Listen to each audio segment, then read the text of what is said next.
Flight 914. Please fasten your seatbelts and observe the no smoking sign. We will take off in 5 minutes.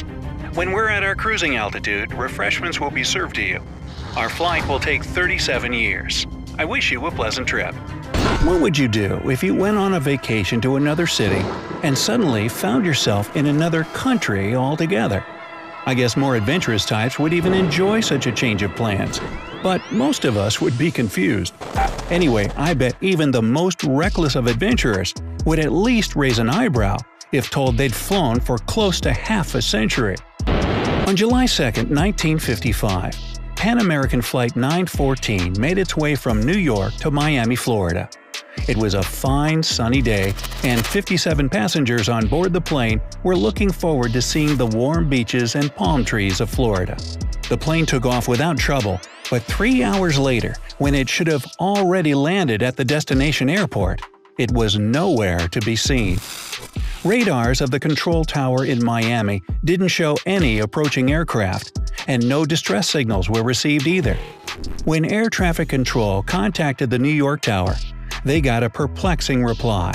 Flight 914 just disappeared from the radars in mid-air.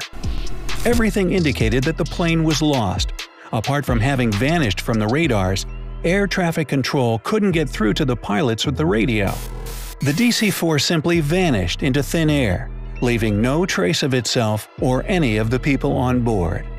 Investigation was started right away. The flight route took the plane over a part of the Atlantic Ocean, and it seemed that the only explanation of its vanishing was that it crashed somewhere along the way.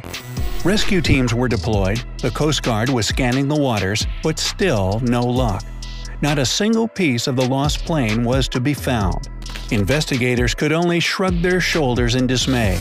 61 people, passengers plus the crew, just blinked out of existence, along with a huge flying machine. Eventually, although the case was never really solved, there was an official statement that the plane crashed, taking the lives of everyone on board. But despite numerous and understandable questions from the grieving relatives, no one could say what really happened to Flight 914, until 37 years later at least. Change of scenery. It's now September 9, 1992, and we're in Caracas, Venezuela.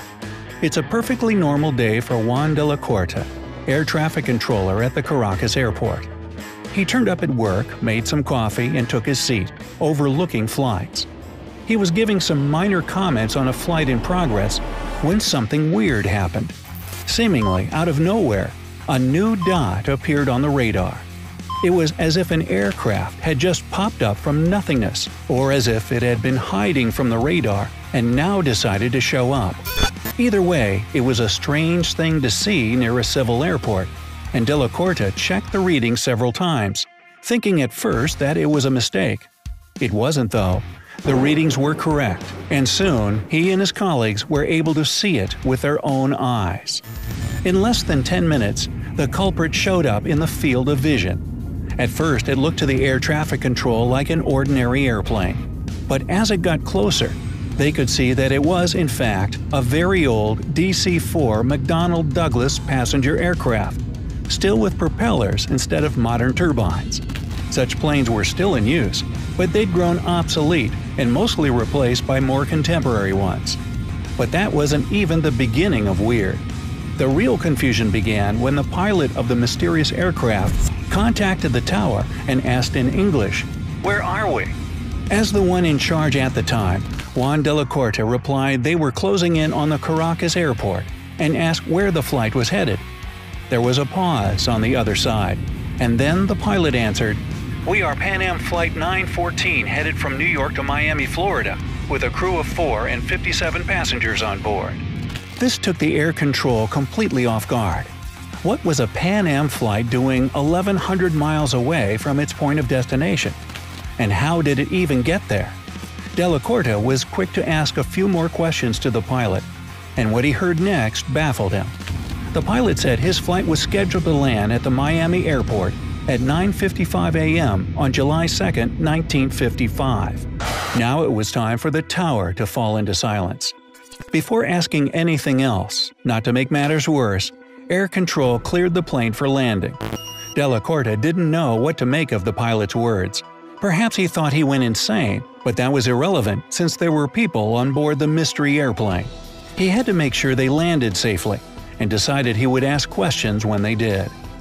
Ground units were immediately called to assist the plane and the passengers, and it landed without trouble. Having relaxed a little bit, Juan finally decided to ask something that bothered him.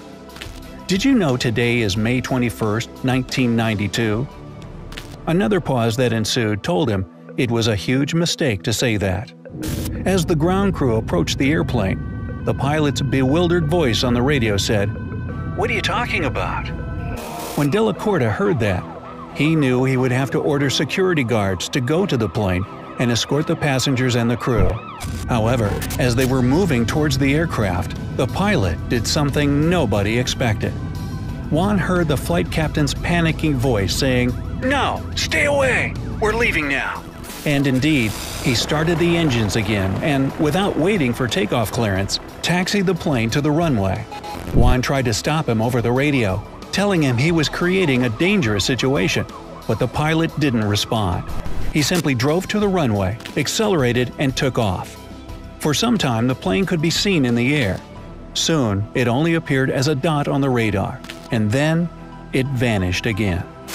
No words could describe the shock Juan Della Corta and his colleagues at the air control tower were in. They had just seen an old airplane appearing out of nowhere, the pilot telling them he was headed to Miami, and before they could do anything, it flew away again, only to disappear in thin air like it had been a collective hallucination. No trace was found of that plane ever again, and to this day, no one can explain what happened that morning in Caracas. Smell that? Smells kinda fishy, right? I must say, though, there's much dispute about the credibility of this event. Back in 1985, a tabloid called Weekly World News was the first to cover this story.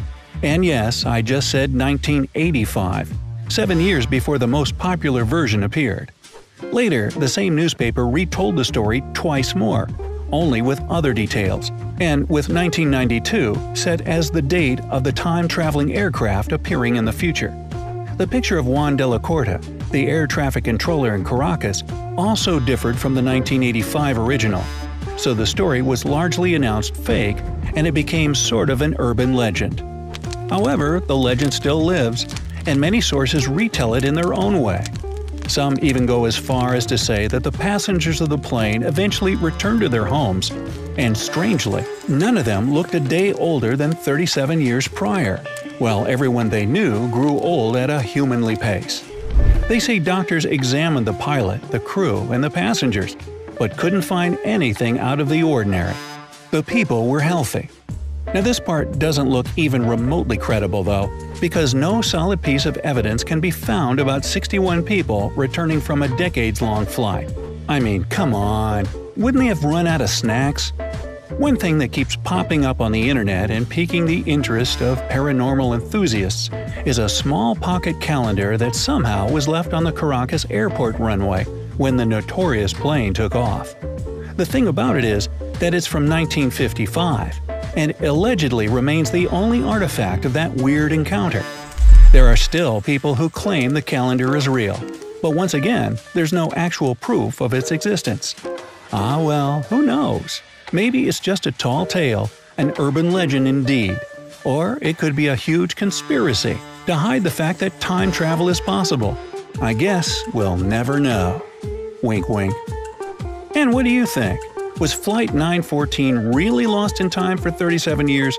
Or is it all just a hoax? Let me know